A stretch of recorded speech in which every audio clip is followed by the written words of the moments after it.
Space has a shape. This is not a metaphor, not a philosophical claim, a measurable physical property. The geometry of the universe, the way distances, angles, and parallel lines behave in the fabric of space on the largest scales, is a question that has a specific empirical answer. There are three possibilities. If the total energy density of the universe exceeds a critical value, gravity wins on the largest scales, and space curves back on itself like the surface of a sphere. Parallel lines eventually converge. The angles of a triangle add up to more than 180 degrees. The universe is finite, without boundary, like the surface of a ball. If the energy density is below the critical value, space curves the other way, like a saddle, extending infinitely in all directions, curving away from itself. Parallel lines diverge. Triangles have angles that add up to less than 180 degrees. The universe is infinite and open. If the energy density is exactly equal to the critical value, precisely to many decimal places, space is flat. Parallel lines remain parallel forever. Triangles have exactly 180 degrees. Euclid's geometry, which you learned in school and which describes the geometry of a flat surface, describes the geometry of the universe on its largest scales. In 2000, the boomerang experiment measured the geometry of the universe using the cosmic microwave background. The result? Flat, to within the measurement precision available at the time. Subsequent measurements, WMAP in 2003, Planck in 2013 and 2018, refined the measurement to extraordinary precision. The current constraint on the curvature parameter of the universe, the deviation from perfect flatness, is approximately 0, with an uncertainty of less than 1 part in 1,000. The universe is flat to a precision of better than 0.1%. This is where the logic starts to break. Because a flat universe, a universe with energy density exactly equal to the critical value, is not a stable condition in standard cosmology. It is an unstable equilibrium. A universe with slightly more than the critical density curves toward a sphere and eventually recollapses. A universe with slightly less curves toward a saddle and expands forever. A universe exactly at the critical density sits on a knife edge between these two outcomes. In standard Big Bang cosmology, the flatness of the universe at the current epoch, 13.8 billion years after the Big Bang, requires the energy density at the Planck time to have been equal to the critical value to within approximately 1 part in 10 to the 60th. 1 part in 10 to the 60th. This is the flatness problem. It is one of the deepest fine-tuning problems in cosmology, and the proposed solution, cosmic inflation, is one of the most consequential and most disturbing ideas in the history of physics. Disturbing because of what it implies. Not just about the early universe, about everything beyond what we can observe, about the nature of reality on scales so large that light will never reach us from them, about whether the universe we inhabit is the entirety of what exists, or a tiny, thermalized bubble in a structure so vast that the word vast has no adequate meaning. That is where this video ends up. Stay with me. The logic breaks several times before we get there. Before we go further, the universe is flat to better than 0.1% precision. This required the energy density at the Planck time, 10 to the negative 43 seconds after the Big Bang, to be tuned to 1 part in 10 to the 60th. Drop a comment if you think that level of precision requires an explanation, or if you think it does not. Both answers are defensible. Both lead somewhere interesting. Let's start with the geometry itself, what it means for the universe to have a shape, and how we measure it. In everyday life, geometry is flat. The geometry of your desk, your room, your city, on scales small enough that Earth's curvature is negligible, is Euclidean. Parallel lines stay parallel. The angles of a triangle add up to exactly 180 degrees. The circumference of a circle is exactly pi times its diameter. On the surface of Earth, geometry is not flat. It is the geometry of a sphere.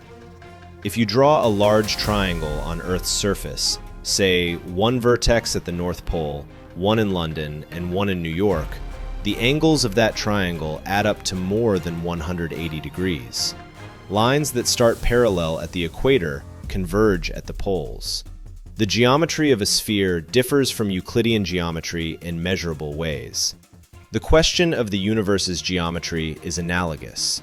Not the geometry of a two-dimensional surface embedded in three-dimensional space, but the intrinsic geometry of three-dimensional space itself, which general relativity tells us can curve in response to the distribution of matter and energy.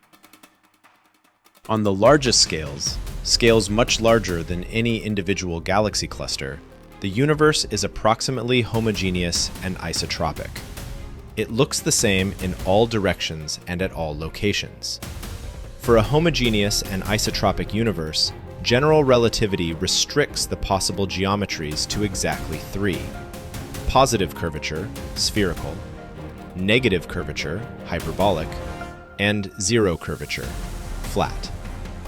These three geometries are parameterized by a single number, the density parameter, omega. Omega is the ratio of the actual energy density of the universe to the critical energy density, the density at which the geometry is exactly flat. If omega is greater than 1, the universe is positively curved, spherical. If omega is less than 1, it is negatively curved, hyperbolic. If omega equals exactly 1, it is flat.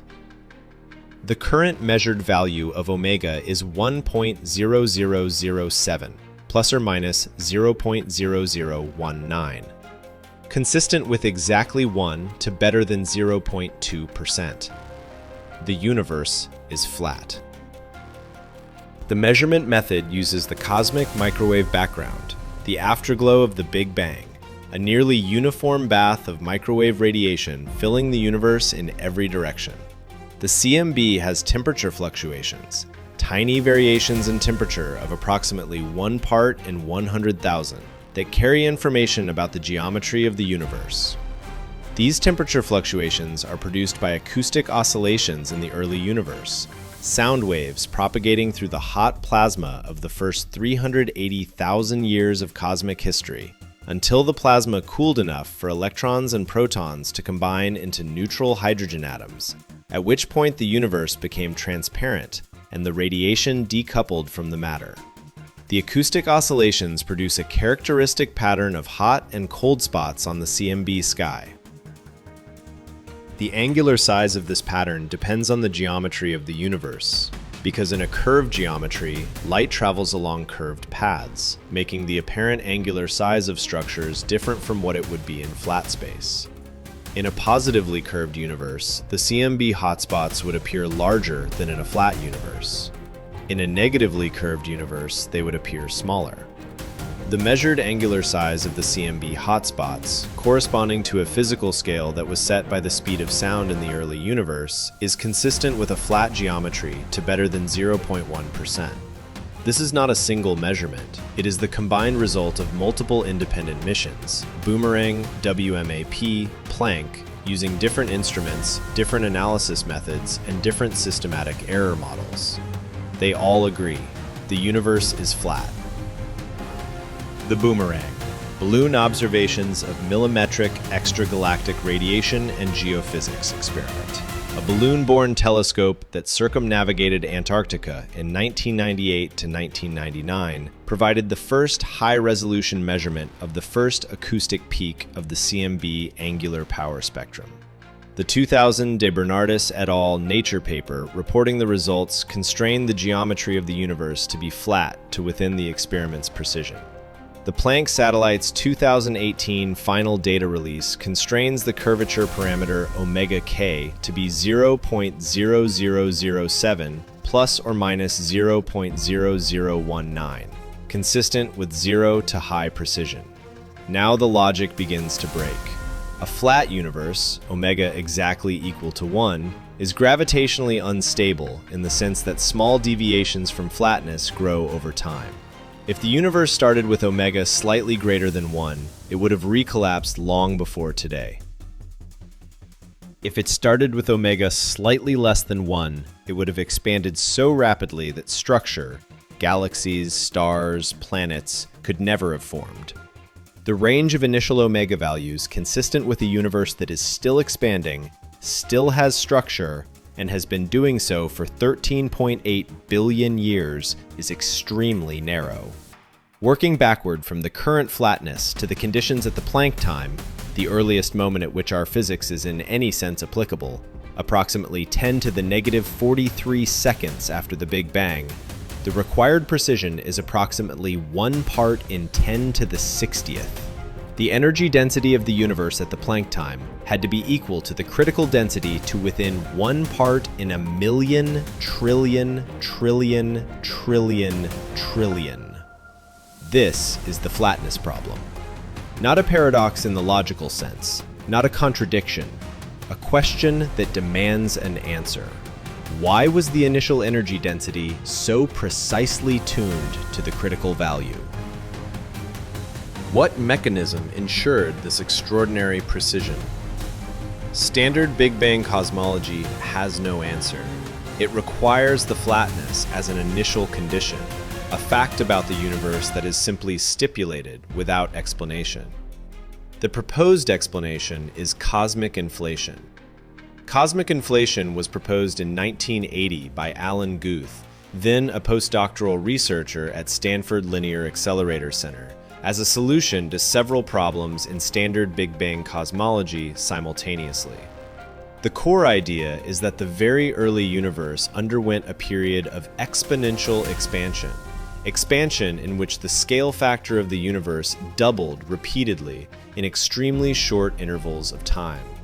The expansion during inflation was not the gradual deceleration of standard Big Bang expansion. It was exponential, like compound interest, but for the size of the universe. The duration of inflation is uncertain, but typical models require it to last at least approximately 10 to the negative 32 seconds, 100 trillion trillionths of a second, during which the universe expanded by a factor of at least 10 to the 26 in each spatial dimension, possibly much more. 10 to the 26 in each dimension. The volume of the universe increased by at least a factor of 10 to the 78 during inflation. This extraordinary expansion solves the flatness problem in a geometrically elegant way. Consider the surface of a balloon. When the balloon is small, its surface is visibly curved. As the balloon is inflated, expanded, the surface becomes flatter.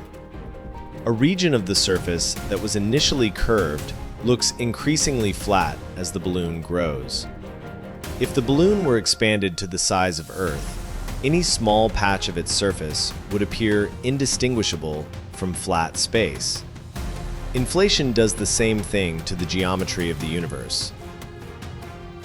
Whatever curvature the universe had before inflation, whatever the initial value of omega, the exponential expansion reduces the curvature so dramatically that the post-inflation universe is flat to extraordinary precision.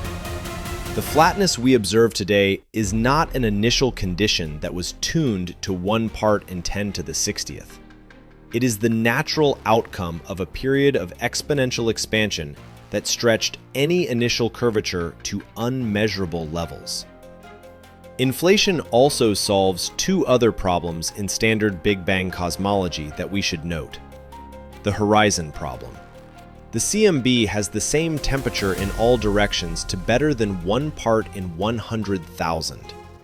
But in standard Big Bang cosmology without inflation, regions of the sky that are more than a few degrees apart were never in causal contact. They were too far apart for light or any other signal to have traveled between them in the time available since the Big Bang. how did they reach the same temperature? Inflation answers this by proposing that all regions of the observable universe were once in causal contact. They were part of a tiny, thermalized region before inflation expanded it to the size of the observable universe and beyond. The uniformity of the CMB reflects the thermal equilibrium of this pre-inflationary region. The monopole problem. Grand unified theories, theoretical frameworks that attempt to unify the strong, weak, and electromagnetic forces at high energies, predict the production of magnetic monopoles in the early universe. No magnetic monopole has ever been detected. If they exist, they must be extraordinarily rare. Inflation answers this by diluting any monopoles produced before or during inflation to negligible density. The exponential expansion scatters any relics of high-energy physics so far apart that the probability of one being within the observable universe is negligible. Flatness, uniformity, absence of monopoles. Three separate problems in standard Big Bang cosmology, all solved by a single mechanism, an early period of exponential expansion. This is inflation's strongest argument.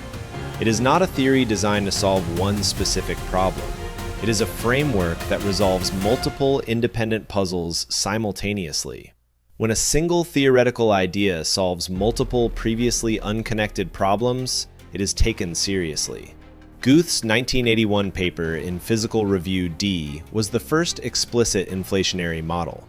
It was almost immediately recognized as addressing a fundamental gap in the standard cosmological picture. Alan Guth's 1981 paper, Inflationary Universe, a possible solution to the horizon and flatness problems, in Physical Review D, is one of the most cited papers in cosmology.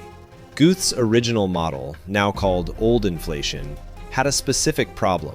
Inflation ended through a first-order phase transition that produced an inhomogeneous universe inconsistent with observations. This was resolved by Andre Linde, New Inflation, 1982, and by Albrecht and Steinhardt, 1982, who proposed that inflation ends through a slow roll of the inflaton field, rather than a sudden phase transition. Linde subsequently developed chaotic inflation, 1983, which relaxed constraints on initial conditions and became the most widely studied class of inflationary models. The mechanism of inflation requires a physical field, called the inflaton, that drives the exponential expansion. The inflaton is a scalar field that dominates the energy density of the universe during inflation. Its energy density acts like a cosmological constant, providing a repulsive contribution to the expansion. But unlike the cosmological constant, it eventually decays. When the inflaton field rolls to the minimum of its potential energy, a process called slow roll, during which the field changes slowly enough to maintain approximately exponential expansion, inflation ends. The energy stored in the inflaton field is converted into a hot, dense plasma of ordinary particles. This conversion, called reheating, initiates the standard hot Big Bang that is the framework within which all subsequent cosmic evolution occurs. The details of the inflaton field, its mass, its interactions, the shape of its potential, are not specified by inflation as a framework. They are parameters of specific inflationary models. There are hundreds of inflationary models in the literature, with different inflaton fields and different potential energy functions. They all produce approximately exponential expansion, but they differ in their detailed predictions for observables. The most important observable that distinguishes inflationary models is the spectrum of primordial density fluctuations, the pattern of density variations in the early universe that seeded the formation of galaxies, and that is imprinted in the CMB temperature fluctuations. Here is where inflation becomes genuinely extraordinary. During inflation, the universe is expanding exponentially. The inflaton field is rolling slowly down its potential energy curve. The universe is approximately in a de Sitter spacetime, a spacetime dominated by a cosmological constant-like energy density. In de Sitter spacetime, quantum mechanical fluctuations of the inflaton field are not negligible. The uncertainty principle requires that the inflaton field fluctuates around its classical value. These quantum fluctuations, inherent in the nature of quantum mechanics, not avoidable in any regime, are stretched by the exponential expansion. Here is the crucial point. During inflation, quantum fluctuations are stretched faster than they can propagate. A quantum fluctuation on scales smaller than the Hubble radius, the scale at which the expansion rate equals the speed of light, is stretched by the inflation to scales larger than the Hubble radius, at which point it can no longer evolve quantum mechanically. It becomes frozen, a classical perturbation in the density of the inflaton field. These frozen perturbations are the seeds of large-scale structure. When inflation ends and reheating converts the inflaton energy into ordinary matter, the density perturbations in the inflaton field become density perturbations in the hot plasma. Regions that were slightly denser than average attract more matter gravitationally. Over billions of years, these slight overdensities grow through gravitational instability into the galaxies, galaxy clusters, and cosmic web that fill the observable universe. Every galaxy in the observable universe, every star, every planet, every structure that has ever existed, traces its origin to a quantum fluctuation in the inflaton field during the first fraction of a second of cosmic history. Not a classical fluctuation, a quantum fluctuation.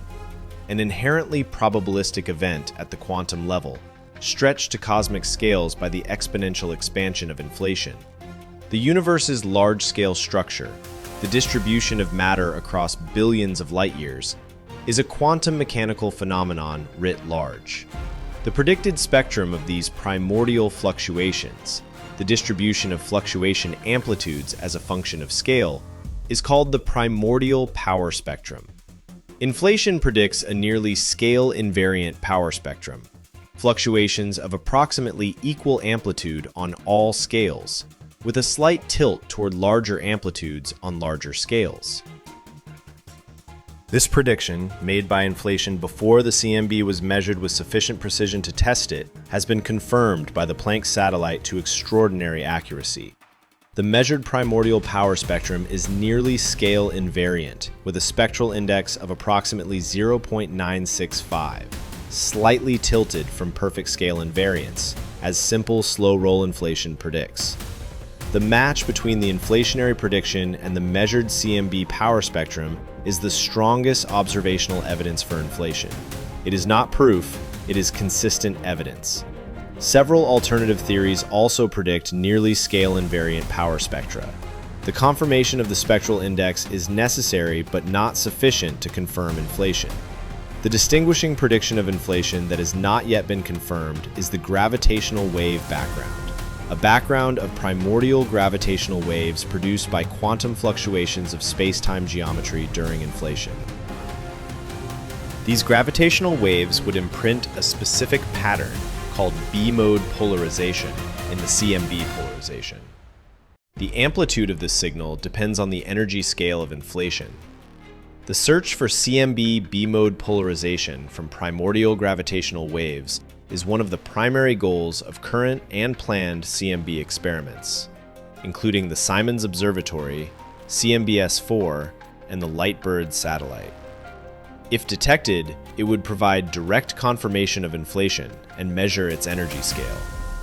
If not detected down to the sensitivity of planned experiments, it would constrain or rule out a significant class of inflationary models. The search is ongoing.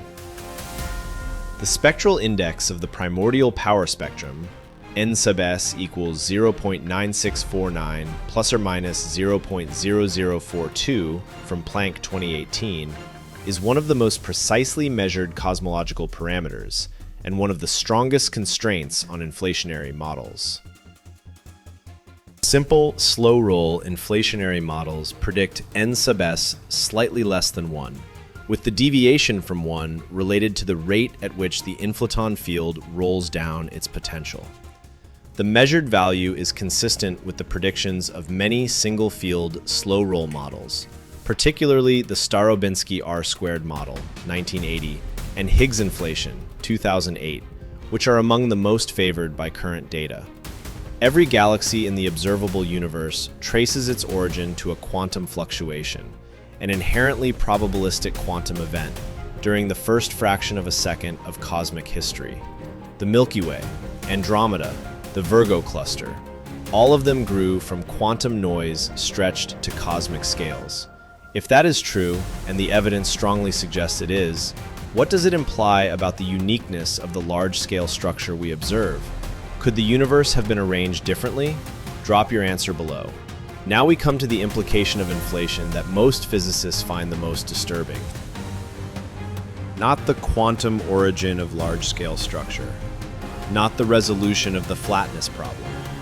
Something that follows almost inevitably from the mathematics of inflation. Something that was not intended by the original proponents, but that the theory produces whether they wanted it to or not. Eternal inflation. In most inflationary models, inflation ends when the inflaton field reaches the minimum of its potential energy through the slow roll process. But the inflaton field is a quantum field. Quantum fields fluctuate. The slow roll is the classical trajectory of the field, but quantum fluctuations cause the field to deviate from the classical trajectory. In regions where the quantum fluctuation pushes the inflaton field uphill toward higher potential energy, inflation is prolonged in that region. The region continues to inflate, growing exponentially, even as neighboring regions where the field rolled downward stop inflating and undergo reheating. In a Hubble volume, a region the size of the observable universe, the probability of a quantum fluctuation large enough to push the inflaton uphill is small. But inflation is exponential. The number of Hubble volumes increases exponentially with time. Even if only a small fraction of Hubble volumes experience upward fluctuations at any given moment, the total volume of inflating space is growing faster than the volume of space where inflation has ended. The result is that inflation never stops globally. Locally, it ends in finite regions. Reheating occurs, hot big bangs are initiated, universes like ours form. But the inflating space surrounding these regions continues to inflate, producing new regions where inflation ends, which are surrounded by more inflating space, which produces more regions. This process, eternal inflation, was first analyzed by Alexander Vilenkin in 1983 and by André Linde in 1986. It follows from the combination of inflationary dynamics and quantum mechanics in essentially all inflationary models. The consequence of eternal inflation is a multiverse, an infinite ensemble of distinct thermalized regions, each initiated by a separate reheating event, each potentially with different properties depending on how inflation ended in that region. In some inflationary models, particularly those with a landscape of possible vacuum states, as arises in string theory, the different thermalized regions can have different values of physical constants, different values of the cosmological constant, different values of the fine structure constant, different values of the masses of elementary particles. A landscape of possible universes, each with different physics, each real in the sense that it was produced by a physical process, each inaccessible to observers in any other region. The observable universe, the region within our cosmological horizon, is one thermalized bubble, surrounded by inflating space, surrounded by other bubbles, in a structure that extends indefinitely in all directions, populated by an infinite number of universes that we will never observe and cannot communicate with. This is the multiverse, and it is not a science fiction concept. It is the straightforward consequence of eternal inflation, which is itself the straightforward consequence of combining inflationary dynamics with quantum mechanics. The disturbing aspect is not the multiverse itself. It is what the multiverse does to physics. If physical constants can take different values in different bubbles, and if there are infinitely many bubbles, then every possible value of every physical constant is realized somewhere. The observed values of physical constants in our universe, the values that make chemistry possible, that allow stars to form and burn, that permit the existence of observers, are not uniquely determined by fundamental theory. They are one of infinitely many possibilities, selected by the fact that observers can only find themselves in bubbles where the constants permit their existence. This is the anthropic principle applied to the multiverse, and it means that the question, why do physical constants have the values they have, may not have a fundamental theoretical answer. The answer may be, because if they were different, you would not be here to ask. Many physicists find this deeply unsatisfying. Physics is supposed to explain the observed values of physical constants, to derive them from a fundamental theory. If the anthropic argument is correct, there is nothing to explain. The constants have the values they have because they are the values compatible with observers existing. Any other explanation is unnecessary. Others find the multiverse inevitable, a consequence of known physics that must be accepted regardless of whether it is philosophically satisfying. The calculation that produces eternal inflation uses only established physics, quantum mechanics, and general relativity. If those frameworks are correct, eternal inflation follows. If eternal inflation follows, the multiverse follows. The universe we observe may be one bubble among an infinite ensemble.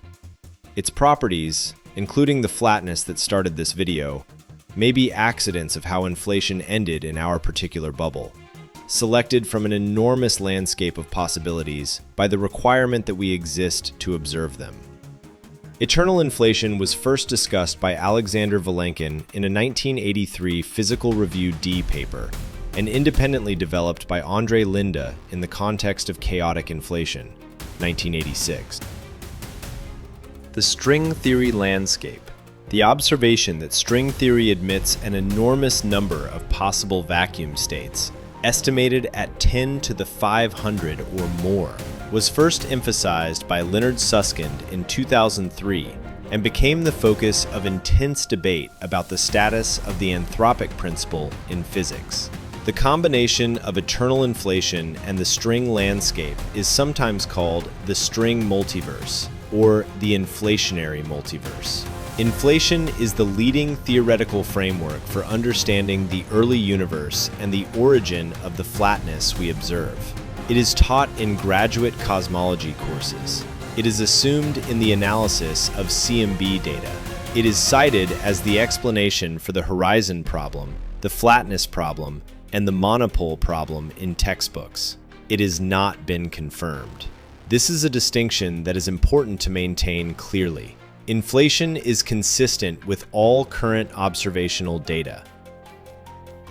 Its predictions, the nearly scale-invariant power spectrum, the flatness of the universe, the large-scale homogeneity, match what is observed.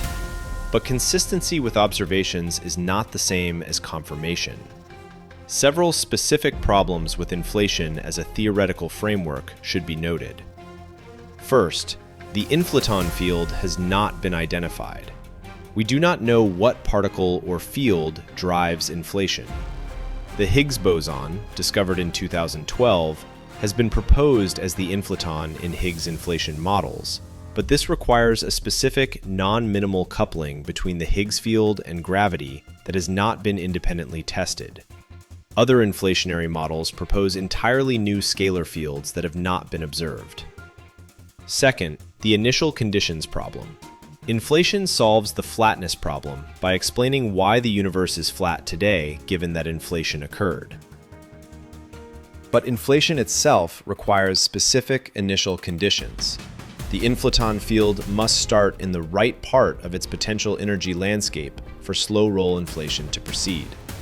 Whether these initial conditions are natural or themselves require explanation is a matter of ongoing debate. Paul Steinhardt, one of the original developers of new inflation, has argued that the initial conditions required for inflation are themselves fine-tuned, and that inflation does not solve the fine-tuning problem so much as replace one fine-tuning with another. This critique is contested by other inflation theorists, but it has not been definitively resolved. Third, the predictivity problem.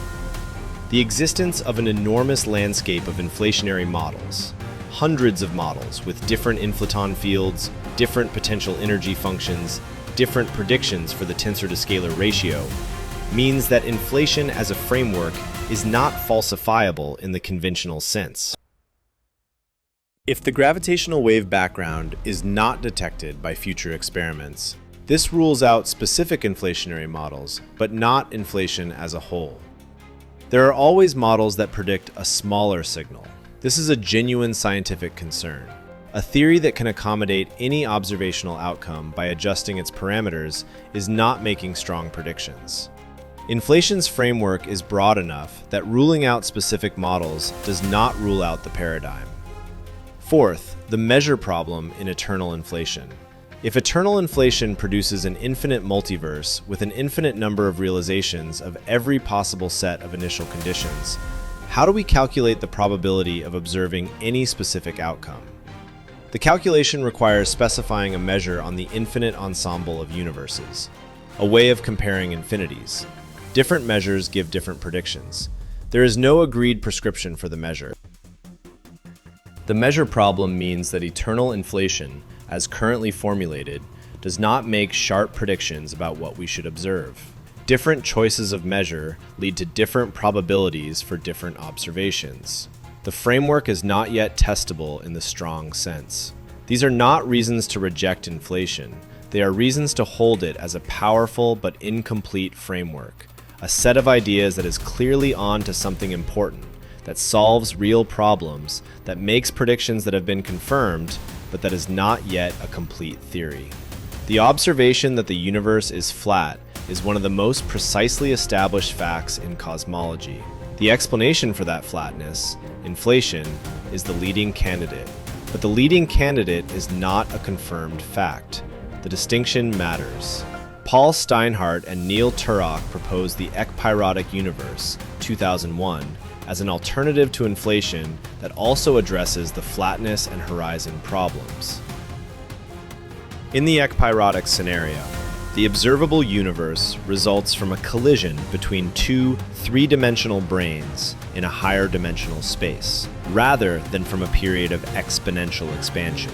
The ekpyrotic spectrum of primordial perturbations differs from the inflationary prediction in the tensor-to-scalar ratio. Ekpyrosis predicts essentially no gravitational waves, while inflation predicts a detectable level in most models.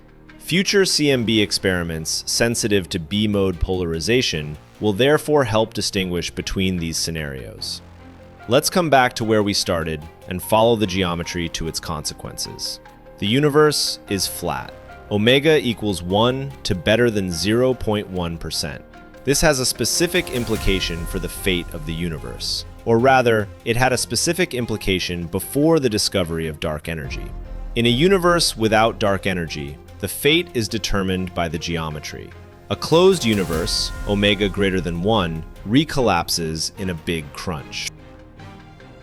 An open universe, omega less than 1, expands forever, cooling toward heat death. A flat universe, omega exactly 1, also expands forever, but just barely. It is the boundary case between the two outcomes. It expands forever at a decreasing rate, approaching but never reaching zero expansion velocity. The discovery of dark energy changed this picture entirely. Dark energy, whatever it is, drives accelerated expansion regardless of the geometry. A flat universe with dark energy expands forever, accelerating indefinitely.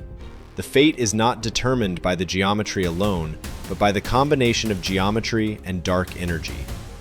We covered the heat death and big rip scenarios in previous videos. The flat geometry, by itself, does not determine which fate awaits. The nature of dark energy does. But the flatness has one more implication that is worth dwelling on, an implication about the total content of the universe. In a flat universe, the total energy density equals the critical density. Every contribution to the energy density, matter, radiation, dark matter, dark energy, must add up to exactly the critical value. This is a constraint, and it is a constraint that has been met. The measured contributions add up to the critical density to within measurement precision. Ordinary matter, atoms, the stuff of stars and planets and people, contributes approximately 5% of the critical density. Dark matter contributes approximately 27%. Dark energy contributes approximately 68%. Together, 100% of the critical density. Flat. The flatness of the universe is not just a geometric fact. It is a constraint on the total inventory of everything that exists. And that inventory is 95% things we do not understand. Dark matter, whose particle identity is unknown, and dark energy, whose physical nature is unknown. The universe is flat because the right amount of stuff exists to make it flat, and we do not know what 95% of that stuff is. The geometry of the universe is the most precisely measured, large-scale property of the cosmos. And the things that determine that geometry are almost entirely unknown. The flat universe is not a solved problem. It is a precisely quantified mystery. Space has a shape. The shape is flat, measured to better than 0.1% by the most precise cosmological observations ever made. The flatness requires the energy density at the Planck time to have been tuned to 1 part in 10 to the 60th, unless something stretched any initial curvature to unmeasurable levels.